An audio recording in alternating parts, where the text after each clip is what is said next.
Online content is not the be all end all of marketing a design firm, but it is a critical piece of running a design firm in 2021. And I see so many design firms putting out content week after week, day after day in some cases, that falls flat. And zero comments, zero engagement, and as I hear in many groups I'm involved in, zero client leads, zero sales at the end of the day. So why is this? Well, there are three fundamental mistakes that I see most design firms making in producing online content to market their services, their expertise, their businesses. And that's what we're talking about this week, episode 49 of the From Architecture to PROFITECT podcast. Stay tuned.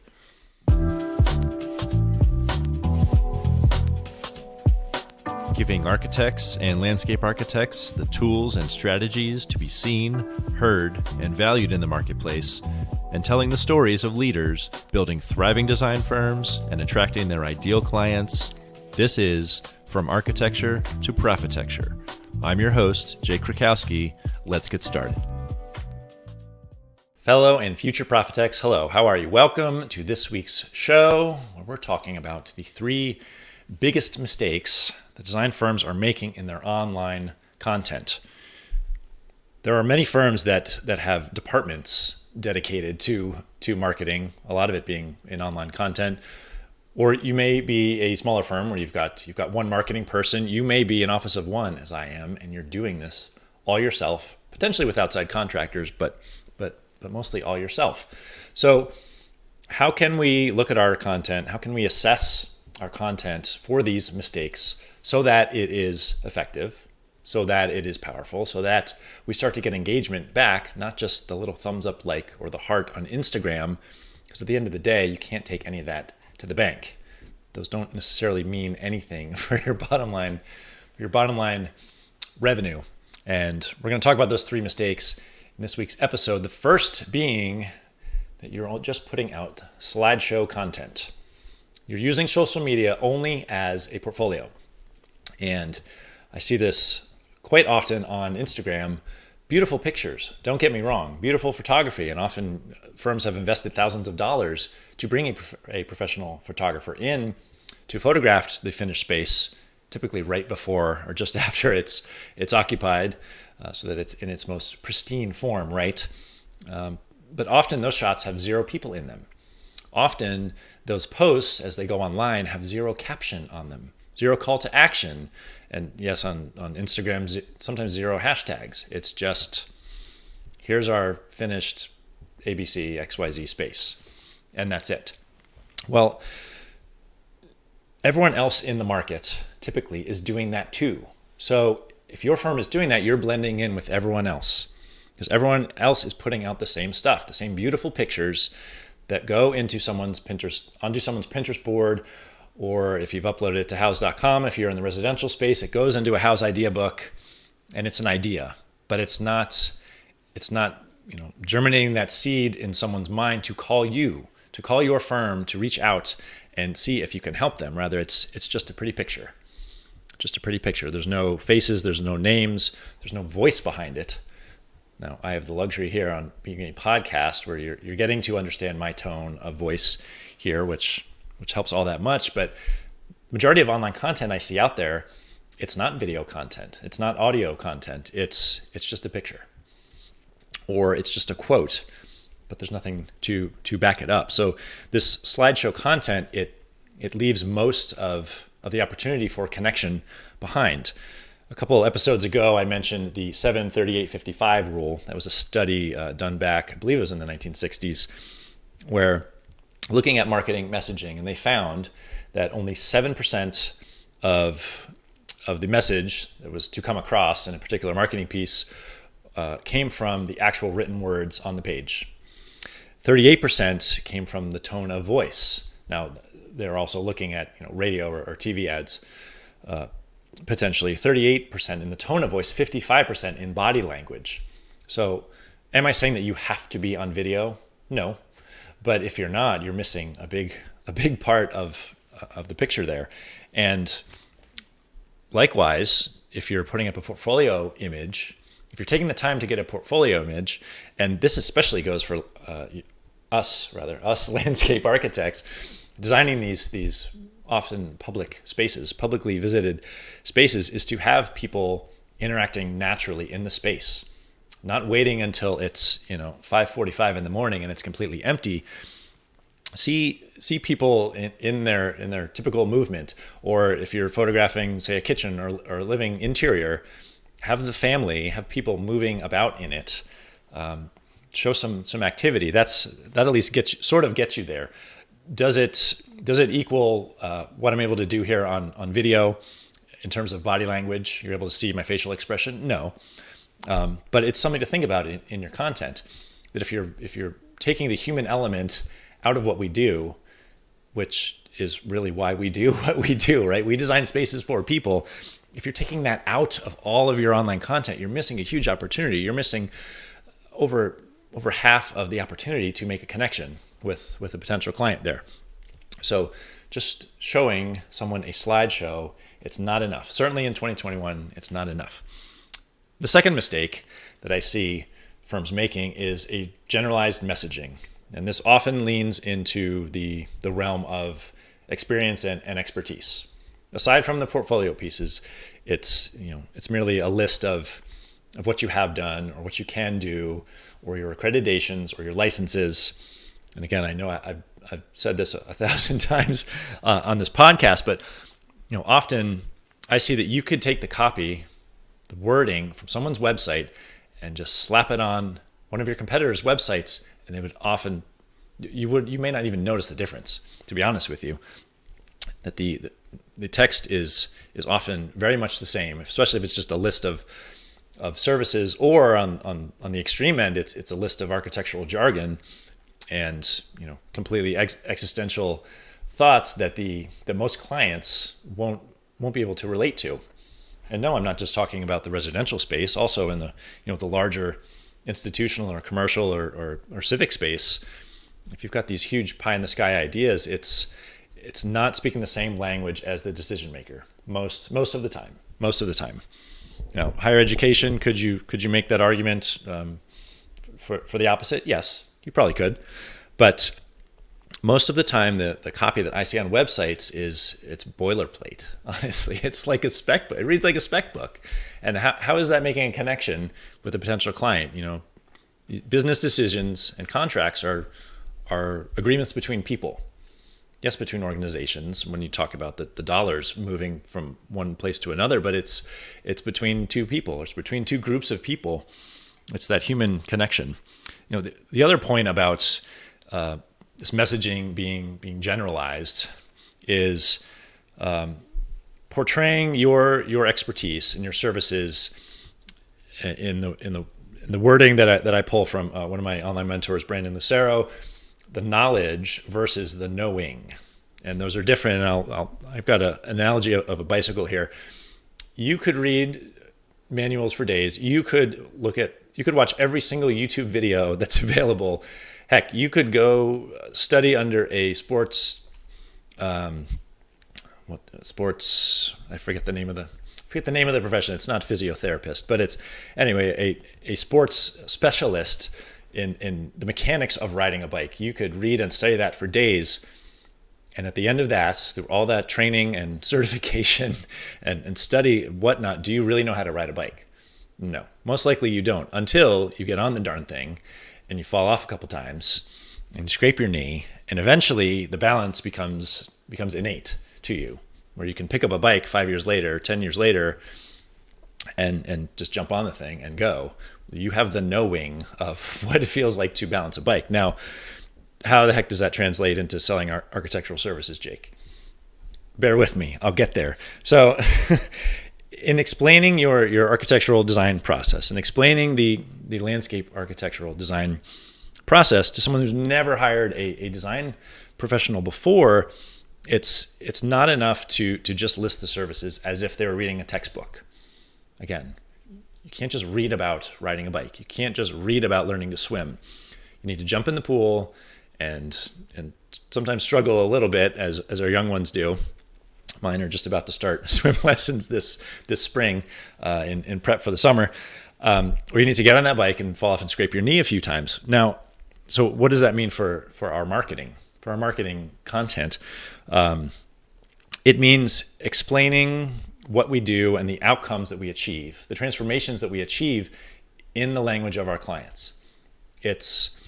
And what I see so rarely is our design professionals truly stepping into the shoes of their clients and seeing it from their perspective, rather than just writing out the design phases and what those all encompass. Which again, it looks like a shopping list. And when your content looks like a shopping list, what are clients going to do? They're going to shop around. They're going to shop you on price. We fall into that term commodity, which is so painful yet so prevalent in online groups that I'm a part of and in conversations with colleagues. There's a different way to explain yourself. It can't just be like citing a textbook as your website for explaining the professional services that you provide. That's like akin to trying to explain Japanese to an English speaker. It's just you've got the pictograms versus different letters. It's never going to compute. That connection's never going to be there. And telling your potential clients, quote unquote, how to ride a bike when they hire you, it's not the same thing. Now, again, would you tell them to go through an architectural design process before they hire you? No, I understand. It's not a direct analogy, but put yourself in the client's shoes. Allow them to feel and understand and grasp the transformation that they could achieve by working with you. And generalized messaging is not going to get you there. It's not going to make that connection. The third mistake that I see in how a lot of design firms craft their content is that they focus on the what and the how, the experience and the process. And what trumps that, again, in terms of human connection, are values and identity. And I know these are leaning towards the emotional side of things, sometimes even the spiritual side of things, but they're often so much more powerful than just explaining the experience and the process. So in other words, it's the why and the who over the what and the how. The why and the who makes so much stronger a connection, and how you get to that, how you explain that, is by explaining your values, which lead to explaining who you are as a design professional, but also as a design firm. The collective identity of your staff, if you're more than an office of one, explaining who that is and why you chose this profession in the first place. It's not an easy path to get here, to get to firm ownership, to get to licensure, just to get through school. I was listening to a podcast yesterday from Chris Doe of The Future, no E, talking with another sports training specialist on how prepping or taking care of your body and your brain actually sets you up to be a stronger creative professional. Well, he was able to take something like sports and match the identity of the graphic designer, of the video production person, of the motion designer. And we can do the same in our content. We can start to put forth our identity and our values, and we will attract in, rather I feel that we can attract in our ideal clients, can attract in those clients that we love to think about and talk about, and they're often the ones that refer us, right? By leading with values and identity, not just explaining often the industry standard design process and listing our years of experience and our licenses and all that good stuff. So lead with why and who, as opposed to the what and the how. And I do have a bonus one. Again, this comes from my mentor, Brandon Lucero. I'm going to be talking about him quite extensively the next few weeks, as he's got something that I'm going to share with you at the end of this episode. Bonus, if you are taking the time, if you're spending half an hour on any kind of social media, you need to be thinking about the conversation of organic versus paid social media, or organic and paid social media, as I like to talk about. You can't get it done with just organic. You really can't. Just posting weekly, posting daily, It's not enough, especially if you want to use it to generate client leads. It's simply not enough. Now, can you have the right hashtags, or can you start to collaborate with different design professionals in your, say, your local market, your regional market?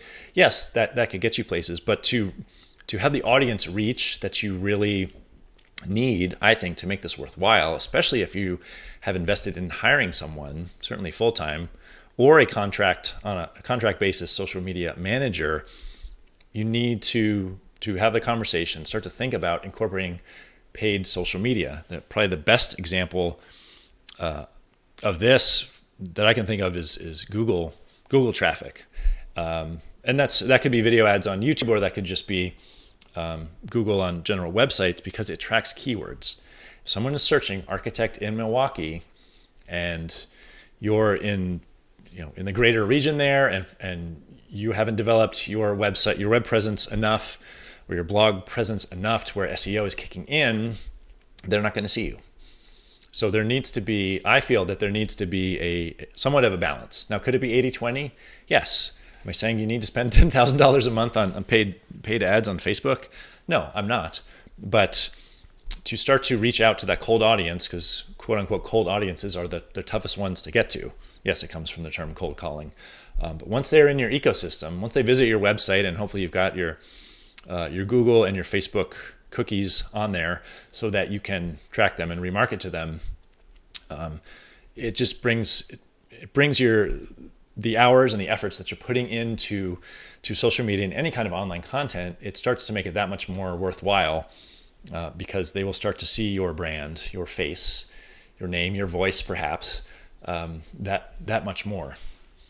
So those are the three biggest mistakes, and some suggestions that we can take to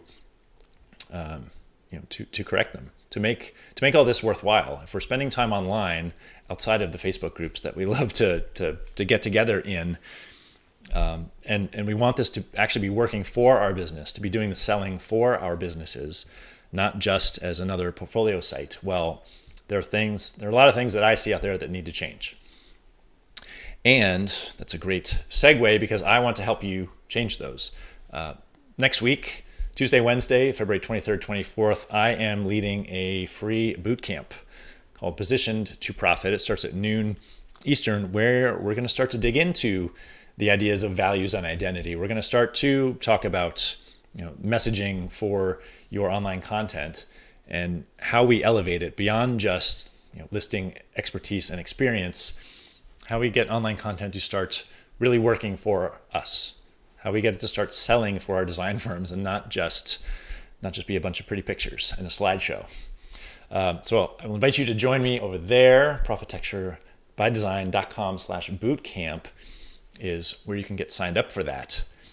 And that will be a 2-day event. We'll probably go for 90 minutes each session. There'll be Q&A at the end if you'd like to participate in that. And what that will lead to, what that will get you ready for, to actually supercharge your content, is the best way I can describe it, is my online mentor. Again, Brandon Lucero is hosting a video series the following week. It's called The Content Revolution. And he's a content and messaging specialist. Now, he predominantly works with online entrepreneurs, those that are potentially selling products, but certainly selling professional services, selling coaching, selling any kind of online products. There are parallels between what we do and what a pure online entrepreneur does, because we are, at the end of the day, we are transforming people's lives. That's really what we're doing at the end of the day. Now, we're just taking a different track to do it. We're using the physical environment to do that. We're not selling a digital product necessarily, although I hope you are doing that too. If you've listened to me for any amount of time, the push towards alternative revenue sources it's critical, I think, in this day and age. And that's something I'm going to be exploring more and more as this year goes on here in the podcast. But starting with the bootcamp next week, and then leading into this Content Revolution video series, it's just going to be a really powerful exercise for you. And over on the Facebook group, But also in the podcast here a little bit, I'm going to start to detail those parallels out. As you watch some of his content, it's really focused on the online entrepreneur. But I want to help you to make those connections, make those parallels, so that we can start to use this content that he's providing in our design firms. And I'll give you a little sneak peek. I do have the trailer for it that I do want to play for you, because I think it's pretty great. I've actually been able to have a sneak peek at the video series itself. It's awesome. It's pretty professionally done. So take a look. I'll be right back. Content, the way in which a business markets, advertises, and broadcasts itself and or a message in order to build an audience. But what does that really mean? How do you become, or even better, see success with your content when you're feeling nothing but unheard? What about the fear, the doubt, the confusion when no one seems to want to hear your message? And what about the fact that 9 out of 10 entrepreneurs is going to fail? How do you become that one? In this video series, we'll be unlocking the doors that you need to understand how to step through if you want to go from unheard entrepreneur to a new generation entrepreneur who stands out because they stand for something and makes more sales because of it. What you're doing now isn't working, but you already know that.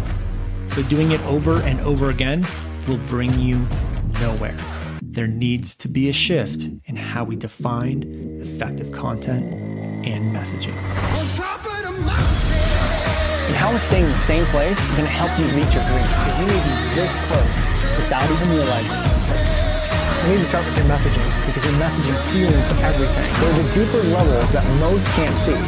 Clearly, my webinar didn't do the selling, yet he still bought. And it's a good question, but it's not the right question. Your program or service needs to be integrated into your message. I want to create a society where it's normal, the new generation, my kids, make a living off of their passion. This is the Content Revolution, where new generation entrepreneurs are born.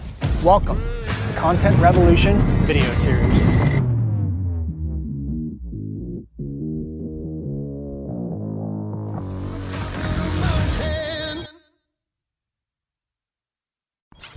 That drops March 1st. I'm really happy to be able to support Brandon in that, as he's been a good mentor of mine. PROFITECTByDesign.com/content if you want to get a sneak peek of that video series coming March 1st.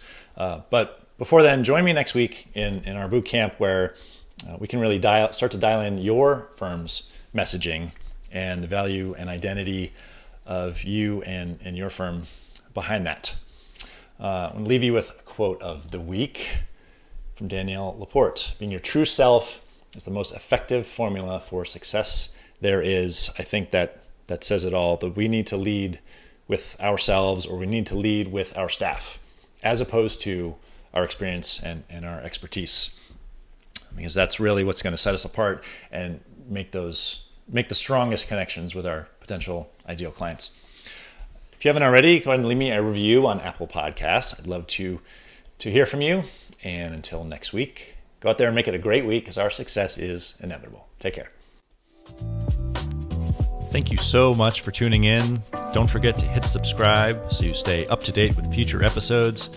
Connect with me on Facebook, Instagram, or LinkedIn at Jake Krakowski. And for show notes and much more, visit PROFITECTByDesign.com/podcast.